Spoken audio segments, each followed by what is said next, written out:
Welcome to Mother Miriam Live on the Station of the Cross Catholic Radio Network with live video streaming brought to you by LifeSite News and the Station of the Cross. Call Mother with your questions at 1-877-511-5483 or email her at mother@thestationofthecross.com. You can view the live stream on Facebook at Mother Miriam Live. Now, here's Mother Miriam. Good morning, beloved family. How are you doing? I pray that you're doing well and that your Lent is beginning well. And I want to say to all of you whose Lent is not beginning well, either because you've not begun to even think about what you are going to do to join our Lord's suffering in the wilderness for 40 days, to give something up externally, internally, to fast from selfishness, from self-love, from chocolate, from whatever it may be. Or if you've decided and you failed, you're failing. The only true failure is to not get up again, to not try again. You know, we get so discouraged with ourselves. Discouragement, by the way, is never from God. I always remember that because there are many times I get discouraged or even disgusted with myself. And I say, no, discouragement is not from God, it's from the devil. So I just say, get thee behind me. I'm not interested. And I go on and pick myself up and go on and try again and again and again. I may spend my entire life trying. I remember St. Paul, and the scriptures said that he begged God to heal him of a certain infirmity, but God said no. It was a messenger of Satan to buffet him, and God was not going to take it away. God sent it, and he wasn't going to take it away because it's what kept Paul humble, kept him relying on God. He was very controlling, very independent man, a very aggressive against the Jews who believed in Christ, and then aggressive for Christ when he was converted. And God needed to keep him dependent on himself, on God, not on Paul's strength or not on his determination, not on his goodwill, no, but on God. And so God would not answer his prayer to take this infirmity away. And then Paul learned to say, when I am weak, I am strong. Because in his weakness, he called upon God, and then he was strong. And so we say, okay, but that was Apostle Paul, and it wasn't a moral failure. It wasn't this failure. It wasn't that failure. Well, Paul didn't say what failure it is. We kind of guess what it may have been. But it's not the point. We don't say, Lord, if it was this, I would know it was from you. Or if it was from this, it would be all right. But it's this. No. Whatever it is, God has allowed it. Doesn't mean we shouldn't strive to overcome it. But God may not free us of it. It may be a suffering we live with our entire lives, even if it's a weakness, even if it's a fault, because we strive to overcome it, and we simply cannot. We don't say, okay, well then, God, fine. You want me to live with it? Fine. Oh, no, no, no, no, no, no. We never stop striving, but we don't make ourselves sick over it, and we don't give up over it. We don't. We just thank God that we still have this ailment, whatever it is, to depend on him. It's so important, beloved. Never, ever, ever, ever, ever, ever, ever give up. Never give up. Never cease to try again. I don't know about you, but I tend to be a perfectionist. So if I fail today, I'm going to start tomorrow. And God would say, don't start tomorrow. Start the moment you realize you failed. Start today. But it's only whatever time in the morning it is. Right now, I'm in Tulsa, so it's 9:04. If you're on the East Coast, it's 10:04. So don't start now. Don't wait for tomorrow. But then today won't be perfect. That's right. Nothing is perfect. Neither are we. God is not a legalist. Start tomorrow and be pure and be... No, no, no. Start now. Right now. What that means, today won't be perfect. That's right. It's not going to be perfect anyway. We're just not going to give up. We're going to start right now. Otherwise, we'll be kind of depressed the rest of the day to start tomorrow. No. Call on the grace of God. And if you fail again, well, I've called on him 10 times and I've failed 10 times. Well, call on him again, and you'll fail the 11th time. Never stop calling on God. Never stop striving. Never, never, never stop. And our failure shows us how weak we are, shows us how much we need God, shows us that we need to spend more time in prayer and in seeking him and in maybe reading books on the saints who overcame the same things we have. So we've been reading through St. Francis's sermons. We just began reading through St. Francis's sermons on the season of Lent. And he's on the first subject that he's tackling is fasting. And where we left off yesterday, I'm going to reread one paragraph from yesterday just so we get our bearings. St. Francis says it will be very helpful to state clearly what must be done to fast well these 40 days. For although everyone is bound to know it and to practice it, did you hear that, beloved? It's not a good thing to do for holy Christians. We are bound to that. We are bound to fasting during Lent as Catholics. We are bound to it, beloved. For although everyone is bound to know it and to practice it, religious and persons dedicated to our Lord are more particularly obliged to it.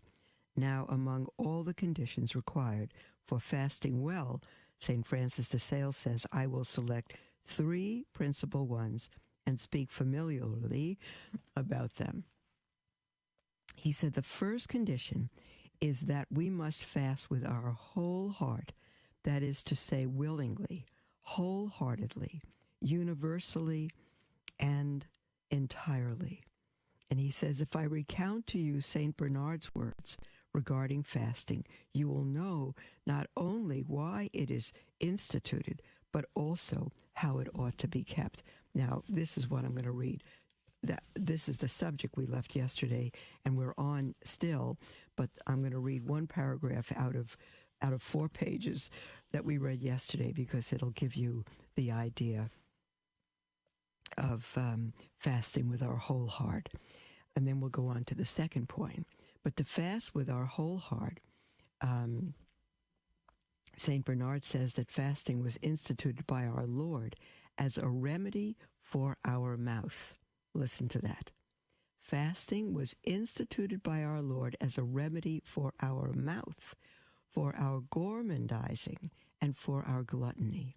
Since sin entered the world through the mouth, right, in the garden, Eve, the serpent deceived Eve, and she took from the tree and gave to Adam, and he ate. And it plunged the whole world into the human race. Why? Why? Because they ate an apple or fruit or whatever was growing on the tree? No. Was it poison? No. What was poison is their disobedience. They decided to do it their way. They wanted to be perfect. They wanted to have God without God. They wanted to, in the words of Frank Sinatra's song, I'll Do It My Way. And I've said before, Frank Sinatra only put the music to it, but Adam and Eve wrote the words, and all of us since then. Sin entered the world through the mouth. The mouth must do penance by being deprived of foods prohibited and forbidden by the Church, abstaining from them for the space of 40 days. But this glorious saint, St. Bernard, adds that as it is not our mouth alone which has sinned, but also all other senses, our fast must be general and entire. That is, all the members of our body must fast. For if we have offended God through the eyes, through the ears, through the tongue, through our other senses, why should we not make them fast as well? And not only must we make the bodily senses fast, but also the soul's powers and passions. Yes, even the understanding, the memory, and the will, since we have sinned through both body and spirit. I'll stop there and go on to St. Francis's second point, except I would tell you that my memory is beginning to fast year-round. And St. Francis de Sales says, the second condition is never to fast through vanity, but always through humility. If our fast is not performed with humility, it will not be pleasing to God. Well, I think, wouldn't that be true of everything? Anything that's not performed with humility is not pleasing to God. If there's pride in it, no. And we're fasting to lose weight. That's a good thing if we need to lose weight and if we do it responsibly, but that's not a spiritual fast. That doesn't count for Lent. Although if you fast for Lent, the byproduct may be that you lose weight. That's okay, but you're fasting with your whole heart in humility for love of God. St. Francis de Sales continues, if our fast is not performed with humility, it will not be pleasing to God. All our ancient fathers have declared it so, particularly St. Thomas, St. Ambrose, and the great St. Augustine. St. Paul, in the epistle that he wrote to the Corinthians, declared the conditions necessary for disposing ourselves to fast well during Lent. And we'll say what those conditions are according to Scripture. As soon as we come back from the break, beloved, we'll have a little more time to continue reading, and then after our second break, we'll take your calls, your emails, and your texts, and I'll give you ahead. The toll-free number is 1-877-511-5483, or you may email at mother@thestationofthecross.com. We'll be right back.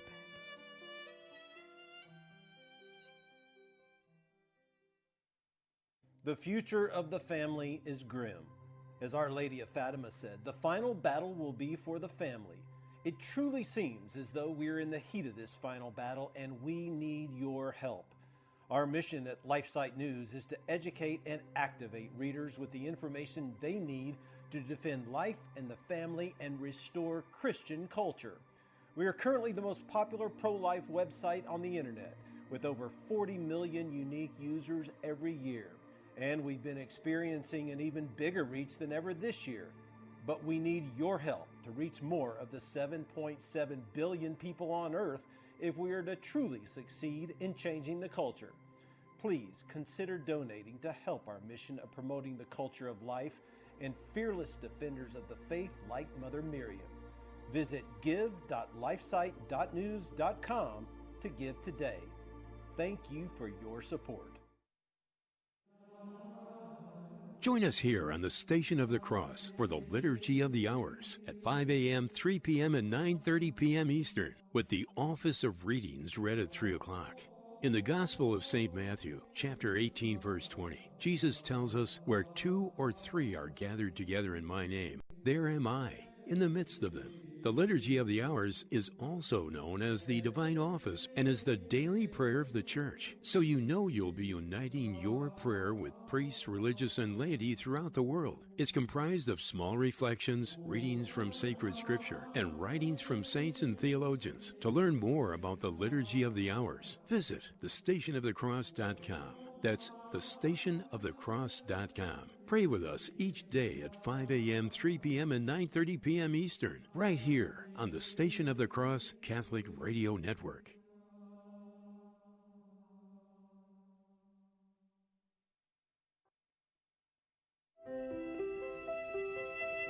Welcome to Mother Miriam Live on the Station of the Cross Catholic Radio Network with live video streaming brought to you by LifeSite News and the Station of the Cross. Call Mother with your questions at 1-877-511-5483 or email her at mother@thestationofthecross.com.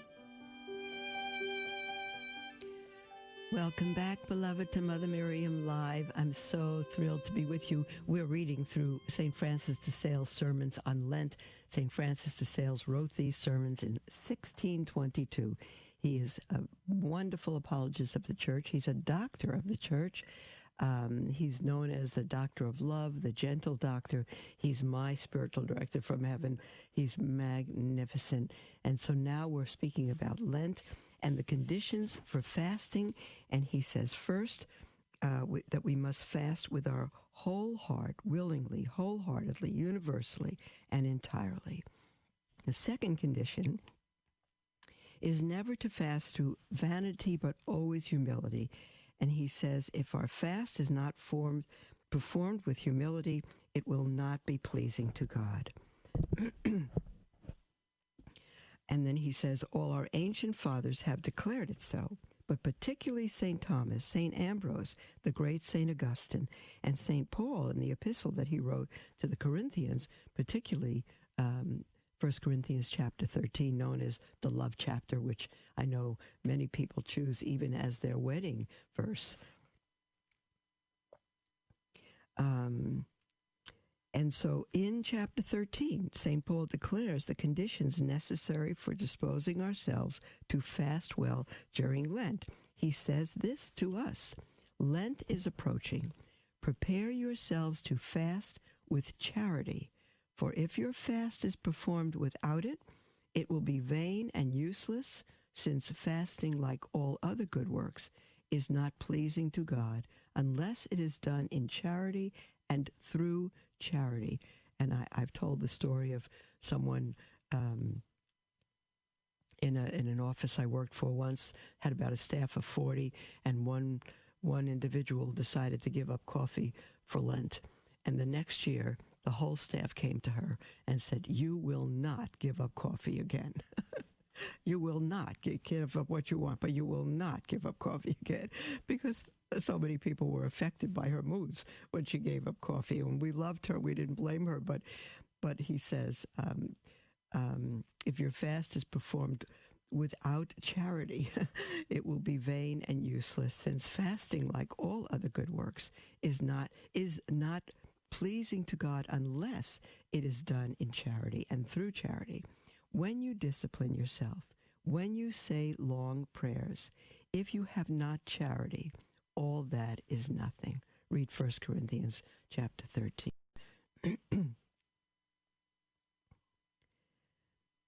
Even though you should work miracles, if you have not charity, they will not profit you at all. Indeed, even if you should suffer martyrdom without charity, your martyrdom is worth nothing and would not be meritorious in the eyes of the divine majesty. That's pretty huge.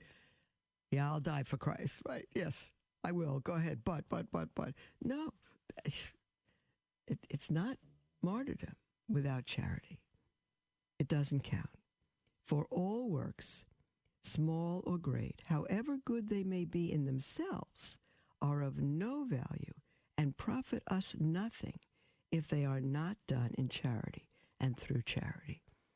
I can hear an argument of a spouse and husband, or spouse and wife at home, wife and husband, wife at home. And the husband says, well, what do you want? I took out the garbage. I did this. I vacuumed the living room. What more do you want? Well, what he's done is zero value, because it's not done with charity.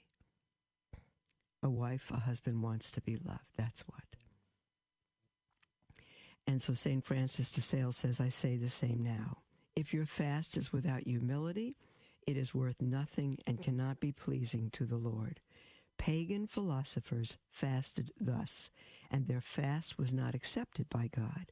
Sinners fast in this way, but because they do not have humility, it is of no profit at all to them. Now, according to the apostle, all that is done without charity is not pleasing to God. So I say, St. Francis de Sales, say in the same way, with this great saint, with St. Paul, that if you fast without humility, your fast is of no value. How do you know if you're fasting with humility? This is me speaking. Well, if you're proud of your fast, if you take pride in it, if you want others to notice or to see, you have no humility. Pride casts out humility. You can't be proud and humble at the same time. For if you have not humility, you have not charity. And if you are without charity, you are also without humility. It is almost impossible to have charity without being humble, and to be humble without without having charity. These two virtues have such an affinity with one another that the one can never be without the other. St. Francis says, but what is it to fast through humility? What is that?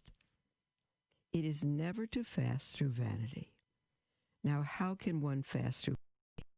According to Scripture, there are hundreds and hundreds of ways. But St. Francis says, I will content myself with telling you two of them. For it is not necessary to burden your memory with many things. Well, I can't burden my memory with many things. It won't hold many things anymore. To fast through vanity is to fast through self-will. Now listen to this, beloved, very, very clearly. This is for you, and certainly for me.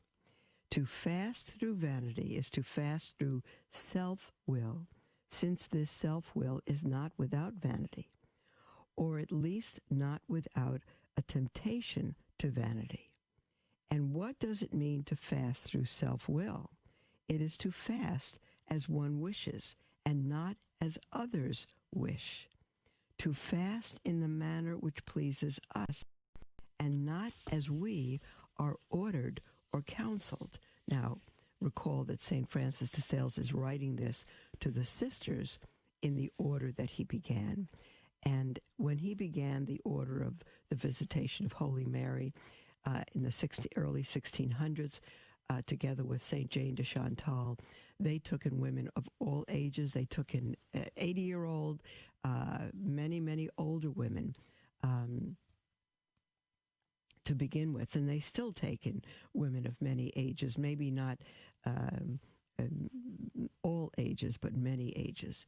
And that's how he began. That's how many orders began, by the way. That's how we began.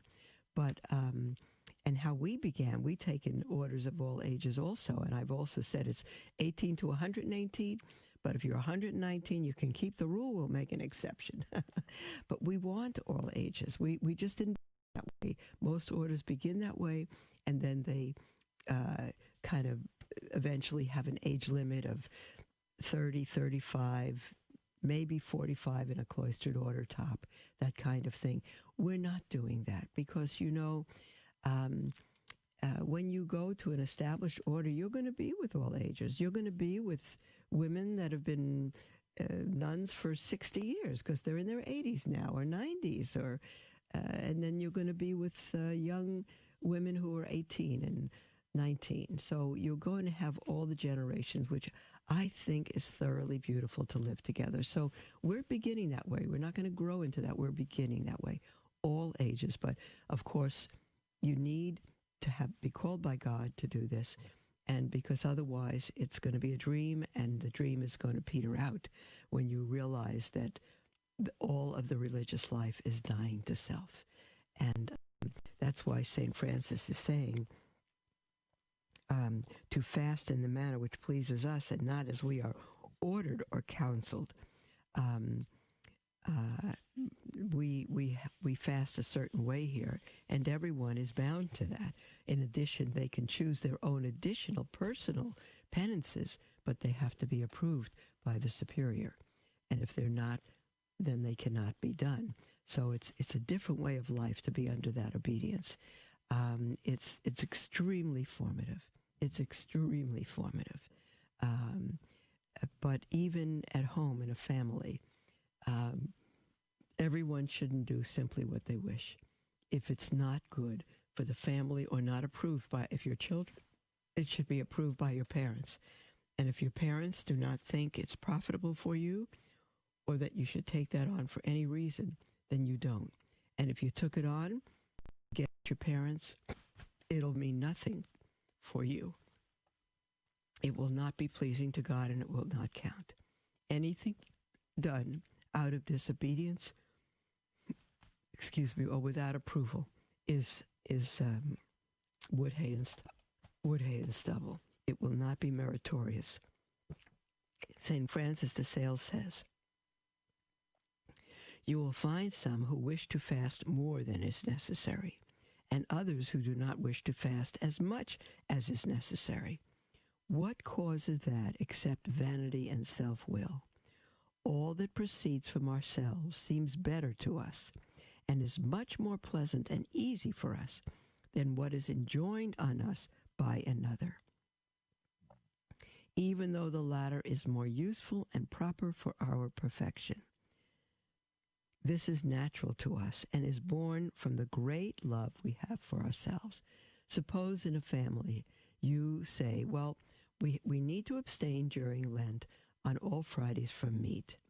And what if you say, we are actually going to enter, now I'm not suggesting this, I'm just saying it as a fact that many have done through the ages. The older fast, when it included fasting from meat on Fridays, included fasting from meat products, milk, eggs, cheese. That's all I can think of at the moment. Anything that comes from milk, anything that comes from fat from meat products. Now, I'm not suggesting you do that. It's not mandatory. And even if you did that, there might be someone in your family that needs the protein of eggs, or you have a child or a growing child that needs milk. They shouldn't fast. You see, you have somebody who's pregnant. No one who's pregnant should fast. Absolutely not. You're feeding two lives, and that baby needs to grow. Someone who's elderly needs nourishment, that sort of thing. So forget that. But if you're healthy and your family wants to fast from those things, or no desserts during the entire 40 days of Lent, maybe Sundays, you could have dessert. And you say, Mom, come on. Aren't we supposed to choose our own sacrifices? Well, you can, in addition to what your parents have chosen for the family. You see, when you do those things, not grudgingly, but in humility, and you say, yes, Lord, and you trust that God is leading you through the parents who have stewardship over you, yes, Lord, then it's meritorious for you. If you do it because you're told to do it, and it's your form of obedience, but you do it with a terrible attitude, it will mean nothing for you whatsoever. You will not please God. It will not merit for you at all. You still must do it. You see, it has to be with humility and with a heart of love for God, wholeheartedly. You need to trust that what your parents are asking you to do is what God is asking you to do. Okay. There's the music for our break, and when we come back, we'll have a whole half hour for you to call in or text or email. We'll be right back. Love learning more about the church, but confused or disheartened by the struggles we are facing today? Follow LifeSite News Catholic on Facebook, Twitter, or sign up for LifeSite Catholic emails and stay up to date on the constant stream of news about the Catholic Church. Our church is in a time of crisis, and we as laity have a responsibility and a duty to educate ourselves and stay true to the faith. LifeSite News Catholic is dedicated to keeping the laity informed and educated. To follow us, go to Facebook or Twitter and search LifeSite News Catholic. As Mother Miriam always says, we must live as if it were true.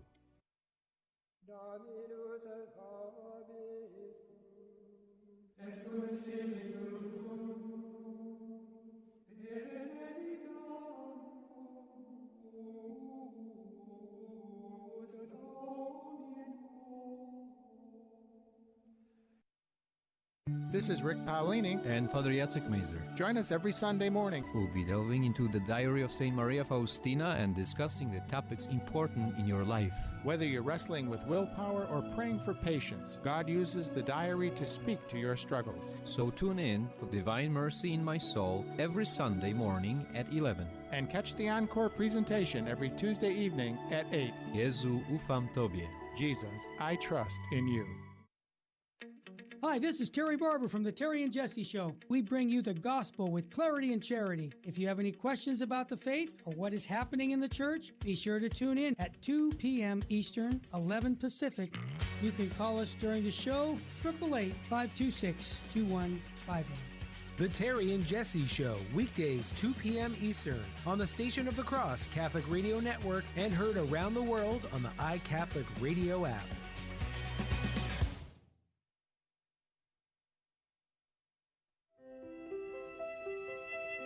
Welcome to Mother Miriam Live on the Station of the Cross Catholic Radio Network with live video streaming brought to you by LifeSite News and the Station of the Cross. Call Mother with your questions at 1-877-511-5483 or email her at mother@thestationofthecross.com. Welcome back, beloved, to Mother Miriam Live. This is our half hour, and you're welcome to call in or text toll-free 1-877-511-5483 or email at mother@thestationofthecross.com. We're going to take an email from someone who wrote it anonymously. I read this during the break, and I am so sorry that I wasn't able to get to this or see it earlier before Ash Wednesday. This one wrote in, "Dear Mother Miriam, I am in my first trimester of pregnancy, and I get bad nausea through the day and especially in the evenings. What helps me get through the day and caring for my toddler is frequent snacking and small meals a day. I am worried about this coming Ash Wednesday. Am I obligated to fast? I am praying and hoping I will be able to fast and get through my day caring for my family. Thank you and God bless you, Anonymous." My dear anonymous sister, I am so sorry I didn't see this earlier. We have so many emails that I'm very grateful for, but we're not always able to get to all of them. So let me say to all of you, if you've sent in an email or a question that's timely, like the Ash Wednesday situation, or more urgent, and I haven't gotten it to it yet, please call in if you can. You can call in anonymously as well, because I will always take calls before emails. But I hope that you got through Ash Wednesday well. I hope you're doing well. And for you to know, and for everybody to know, you are excused from fasting completely when you're pregnant. And some pregnant women want to be heroes and fast anyway. You have free will to do that. But your fasting is probably not going to help the child in your womb. Don't fast during pregnancy. No reason to fast. If you want to abstain from meat, and I don't even say meat products, but just meat, and you can do that by eating other things, that's fine, but you don't have to do that either. And some people, when they abstain from meat, even some monasteries, when they abstain from meat, they don't abstain from chicken because the rule was to abstain from four-legged creatures. And birds have two legs, so you could eat birds. So birds and fish. So don't be scrupulous. Don't ever be scrupulous or legalistic. I think we can tell the difference when we want lemon meringue pie, we can't stand not having dessert, versus when we need food.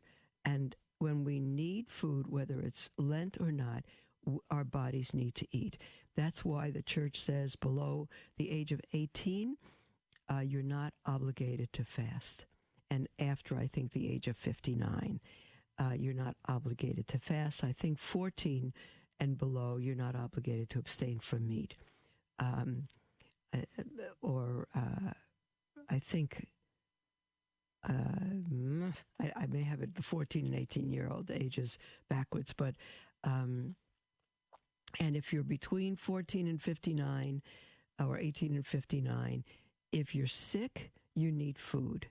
You certainly need chicken soup. And if you are weak, whatever it may be, you need, if you need it, you need it. We're fasting. We read earlier from St. Bernard that sin came to us through the mouth. So the mouth needs to fast. But Adam and Eve didn't need to eat from the tree. You see, they didn't need that nourishment. They had the rest of the entire garden in paradise to feed themselves. So the question is, or the issue is, we need to fast and and be masters of our body. But when they are, again, sick or weak,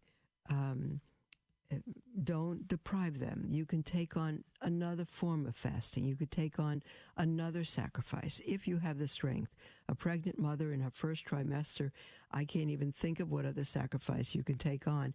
You're taking on enough sacrifice, growing a human being in your body, growing a baby, and taking care of a toddler at the same time, and your husband and the family. I think God regards that enough for Lent.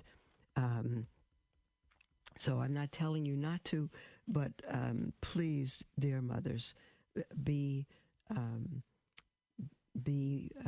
prudent. Be prudent in what you do, and that will please God more than you're putting yourself and your baby in danger. We have an email from Donna, and she says, "Hi, Mother Miriam. Thank you for taking my question. My 7-year-old went to school," and she puts in parentheses, "yes, a public school. I know. Get your kid out of public school. I'm working on it." And she says, and he asked his closest friends, "Do you believe in God?" This is a 7-year-old. All but one other student in his class said no. One of his best friends said, "God flies in outer space, and I'm going to shoot him in the eye with an arrow and destroy him someday." Can you imagine a 7-year-old saying that? Can you imagine the home he's growing up in? It's not even Twilight Zone, it's a horror zone. And she writes, "Pretty shocking. God is a video game to some people now." He then went to ski practice last night, this is the 7-year-old, and asked each one of the kids on his team and the coach if they believe in God. Only 2 of the kids on his ski team said yes, even the coach said no. He got in the car last night and asked, "Mom, why doesn't anyone else believe in God?" She says, I honestly did not know how to answer this question. I could go off on a major commentary about atheism and secular humanism, but all of this would be too far out of his reach. He's only 7. It took my breath away to think that such a high proportion of nuns, N-O-N-E-S, the no one believing in God, no one, that's where the word nun came from, N-O-N-E, no one, that such a high proportion of nuns exist in his generation, and it greatly discouraged me to think what a struggle it will be to fight against it and successfully raise my kids Catholic. What would you say to a boy this age? Thanks for the advice. God bless you. Well, it is a struggle to raise your children Catholic, even if you homeschool them. But if you are putting them in public school, I don't know why. I don't know what you're working on to get them out. I have no idea the choices you're making. But I would say at just about any cost, indeed, to get your children out of that. I've promised everyone that our next newsletter, which I hope will be in time for Easter, is going to be a homeschooling newsletter, and I'm looking through articles and everything to see the horror of what's going on in public schools all over the world and in our country, and the growing horror. It's not lessening; it's growing. It's so awful. It is a horror movie. And much of it parents don't know. And the only warning is, I think of the school building is burning. You're on one side of the building, so you don't even smell it yet. The smoke hasn't gotten to you, but it's burning. And the whole school's going to burn down. And someone tells you it's burning down. You say, what's on the other side? The school's very big. But by the time you smell the smoke, it's going to be too late. It's going to be too late. Chances are you won't be able to get out. So I think that's it in terms of the lives of our children now. You must get them out. That's, again, I see the fire and some don't because they haven't been affected by it yet. But I speak to families that have been affected by it. And they're not willing, some are not willing to make the sacrifices to take their children out of public school or to homeschool. They're just not willing to make the sacrifices, or husbands don't agree. And if you're a husband that doesn't agree on your wife homeschooling, and you can financially, and she wants to, and you don't agree, I almost want to say you need to do your homework. You need to do your homework, because your disagreement is out of, in most cases, selfishness and your own view of things, and you haven't taken the time to look at what's happening. Well, what would you answer a 7-year-old who says, Mom, why doesn't anyone else believe in God? You could say to your 7-year-old, well, actually, I think you found 3. This is a good thing. But why, sweetheart? Here's the question, honey. And you could say this to a 7-year-old. The real question is not why they all don't believe in God. The real question is, how come you do? How come you believe in God? Let him answer that. Sweetheart, why do you believe in God? Do you know why you believe? Well, I don't know, Mom. I always believed. Well, that's great. Or you were teaching us about God, or we prayed at home, or we always knew, and we go to church. We always knew. That's right, sweetie. But the world doesn't always have the advantages you've had. And you see, many children grow up in a home that doesn't believe in God, like the children you've asked. They're not taught about God. They're not taken to church. And ultimately, and you could say this to a 7-year-old, 7-year-old is old enough for First Communion and for confirmation. They are. Now, a bishop may not choose that, but they are old enough to understand the full gospel and to answer the questions on confirmation. And that's why he's asking you these questions. And you can say to him, faith is a gift, sweetheart. Somebody can grow up in a very faithful Catholic home and not believe. Why? How come? We don't have an answer to that. Well, we grew up in, let's say you grew up in a faithful Catholic home and you do believe. Why do you believe? Because you grew up in a faithful Catholic home? No. That's a great gift to you. But you believe because God has given you the gift of faith and the gift of a family who believes. And we must remember through life, we can never blame anyone for their unbelief, because we cannot blame ourselves for the fact that we do believe. Faith is a gift. Always, always a gift. And that's how we can evangelize others, because when we're faithful to the gift God has given us and we live the gift and we go back into school with not pride or not arrogance because we believe, but with gratitude because we've received a gift they have not, then we go and we live our faith and we love and we have a heart of gratitude, not criticism. And then people begin to say, you know, how come, you know, you're really for real. You're not just preaching morals. You're really for real. You really believe this stuff, because it's only the example of our life that's going to bring people to the gospel. We love because God first loved us. Very, very, very important. So I would say all of that to your 7-year-old, and he can become a little missionary in school. It's truly, truly wonderful. We have an email from Diana who writes, Dear Mother, you spoke on one of the shows. It was today's show, but I don't know I don't have a date on your email, Diana. So it's possibly even last week or yesterday. You spoke about your spiritual advisor. Oh, yes, St. Francis de Sales, absolutely. Some years ago, I spoke about that today, too. Some years ago, I bought one of his books. It has been sitting on my bookshelf all these years.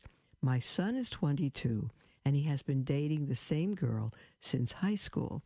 She is Presbyterian and knows we are active Catholics.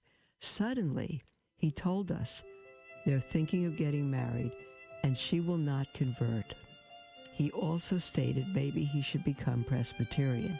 It seems to me she's manipulating him. Oh, there's a huge, huge flag in the way there, huh? There's the music for our break, beloved. It will be our last segment. When we come back, you're certainly welcome to call in toll free, and we will continue with Diana's email as soon as we come back, beloved. Don't go away. The toll-free number is 1-877-511-5483, and we'll be right back.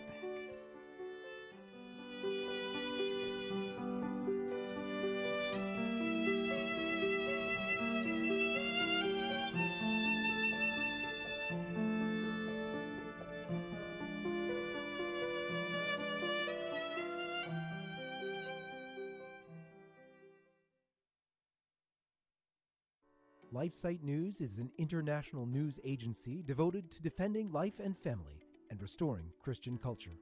We aim to educate and activate our readers with the information they need to fight the most crucial battles of our day, in their churches, workplaces, and families. Our motto is Caritas in Veritate, love in truth. We firmly believe that promoting the truth is an act of love, however hard it is to hear. Over the last 20 years, we have built a reputation for uncompromising reporting, no matter the cost. LifeSite News is by far the most popular pro-life website on the internet, with over 40 million unique users every year and growing. Check us out at lifesitenews.com.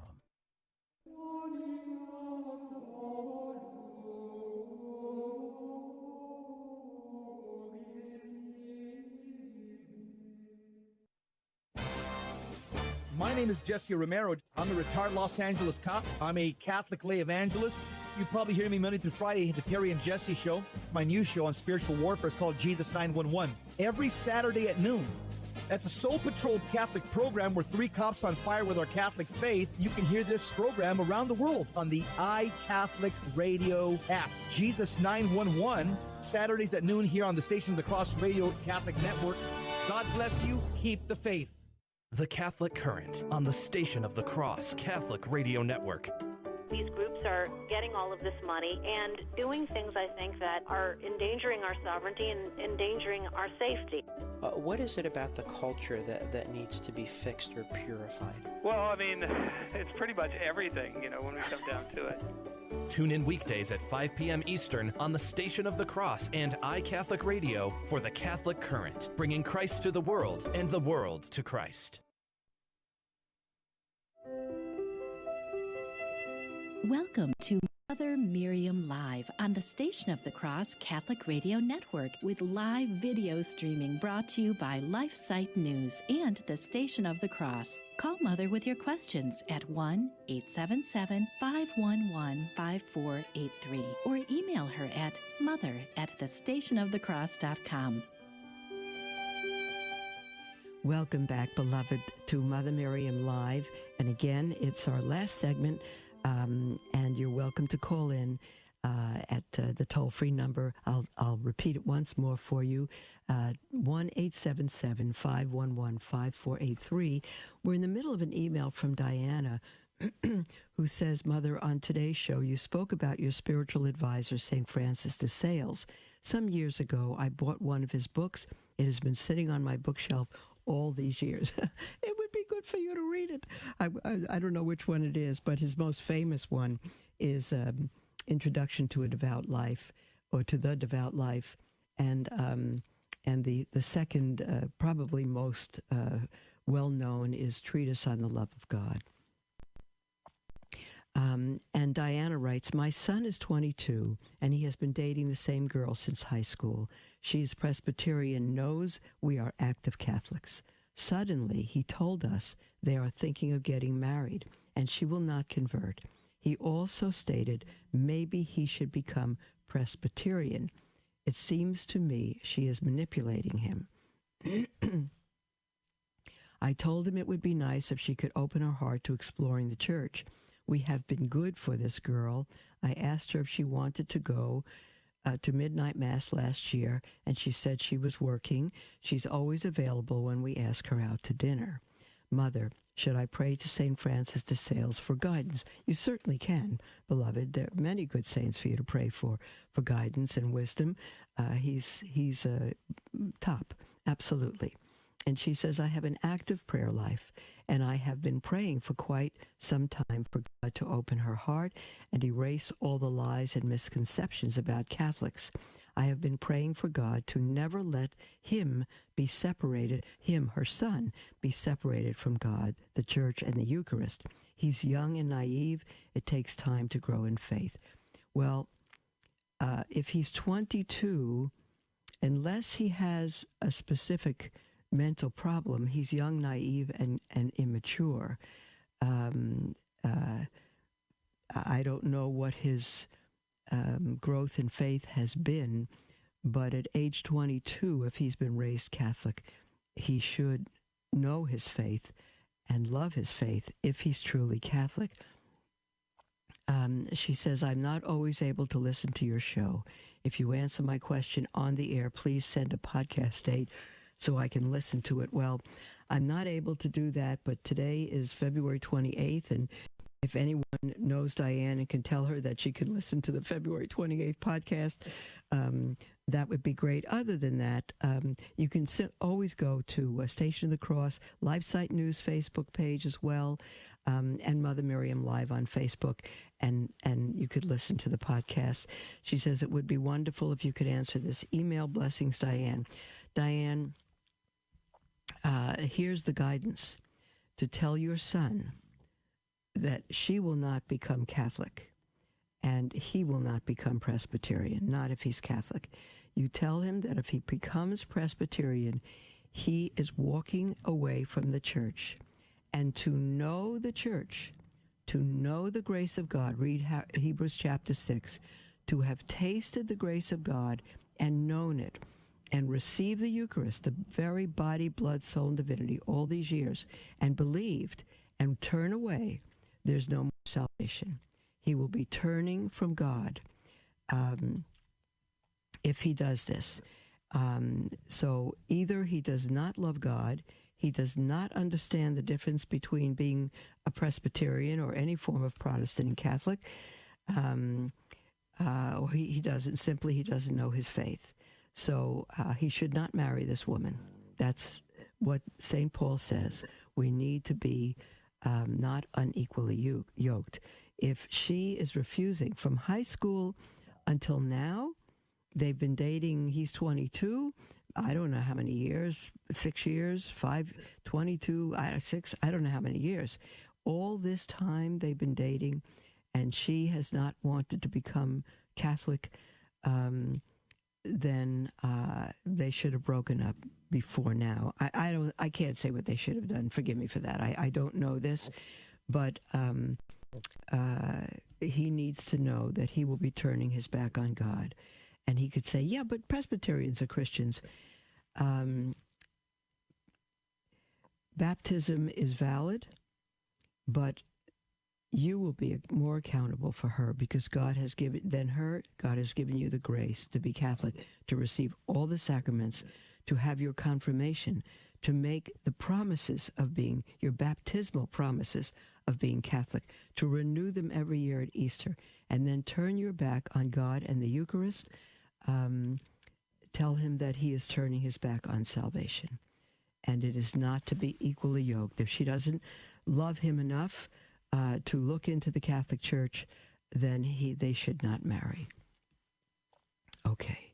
She has set the standard. She will not become Catholic, and he needs to say to her, sweetheart, I cannot leave the Catholic Church.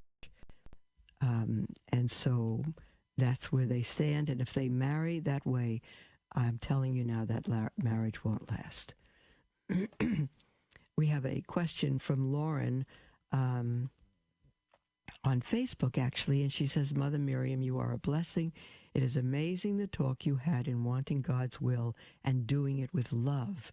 Well, I'm accepting his will, but the feeling of love in his will is not there for me. Harden not your hearts, she quotes. How can I soften my heart? I am 60, retired, caring for my 90-year-old father, caring for a friend with MS. I say my prayers, rosary, novenas. I scream for love. Please help my heart. I love you, and again, you are a blessing to me. And then he, okay.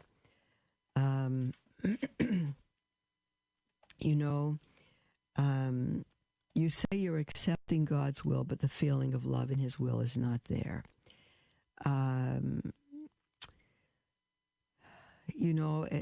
That's hard, because if you're accepting God's will with the heart of a child whose mother says, I don't want you to go out with your friends, I want you to stay home and do the dishes and clean your room and do your chores, well, the child could say, I'm doing mom's will because I'm obeying her. And he may not be obeying her with a negative, nasty, rebellious attitude, but it's with mumbling and grumbling. And that's very displeasing to God. And he has not accepted God's will through his mom if he does that. Because if he doesn't do what he does with a cheerful heart, he's not accepting God's will. Years ago, I read an article, and again, by St. Francis de Sales, on knowing God's will and doing it. He said, if you want pure water, what difference is it to you if it's served to you in a clay cup or a golden chalice? What's the difference? You have what you want, which is pure water. He said, if you want God's will, what difference is it to you if it's served to you in consolation or in affliction? What's the difference? You have what you want, which is God's will. You see? And then you could say, but how do I know I have God's will? And the answer is, if you desire God's will above all things, above your own life, it's not that you'll have it, it's that you're in it. And so, if you say to me, Mother Miriam, what is it that you want? You need a new diocese, you need this, what is it you want? And my only answer to you, I'll sound like a broken record, is God's will. Because my finite desires are not what are going to get me to heaven, but God's will get me to heaven. And therefore, without knowing God's will, I love it because it's the will of the God who loved me and gave himself for me. There's our ending music, beloved. So we will speak with all of you on Monday. I wish you a wonderful, wonderful weekend. God bless you.